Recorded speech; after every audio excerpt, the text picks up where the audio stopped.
छत्रपती संभाजीनगरमधील बनावट औषध घोटाळा प्रकरणामध्ये गुन्हा दाखल झालेला आहे। संभाजीनगरच्या घाटी रुग्णालयामध्ये 2 कोटींच्या बनावट औषधांचा पुरवठा केला गेला होता।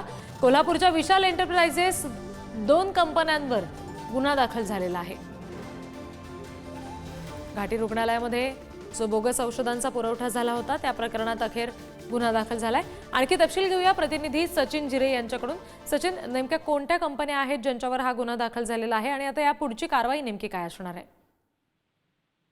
आपण पाहतो की 2023-24 मध्ये 33 प्रकारच्या औषधीचा पुरवठा केला होता। त्यातला घाटीला 2 कोटीच्या औषधी पुरवण्यात आल्या होत्या। त्या औषधा ज्या होत्या त्या विशाल एंटरप्राइजेस या कंपनीने पुरवल्या होत्या। मात्र त्यांनी जी कंपनी ब्लॅकलिस्टेड असताना देखील ब्लॅकलिस्ट नसल्याचं पत्र निविदा प्रक्रियेत जोडला होता आणि त्यानंतर ही निविदा आपल्याकडे मिळवत ही बनावट औषधांची पुरवठा केला होता आणि हा सर्व प्रकरण उजेडात आल्यानंतर आता या प्रकरणामध्ये विशाल एंटरप्राइजेसच्या विरोधात गुन्हा दाखल झालेला आहे। साहजिकच आता या प्रकरणी विशाल एंटरप्राइजेसचे जे काही संचालक असतील त्यांना आता अटक करण्यात येईल। ही प्रक्रिया पोलिसांकडून सुरू झालेली आहे आणि आता हा गुन्हा दाखल झाल्यानंतर मोठी चपराक या कंपनीला मिळालेली आहे, कारण की अनेक जीवांशी या कंपनीने खेळ केला होता। कारण की ज्या ठिकाणी हजारोच्या संख्येने रोज रुग्ण घाटी रुग्णालयात येत असतात त्याच रुग्णालयाला याने बनावट औषध पुरविली होती। हा धक्कादायक प्रकार उघड आल्यानंतर आता गुन्हा दाखल झालेला आहे।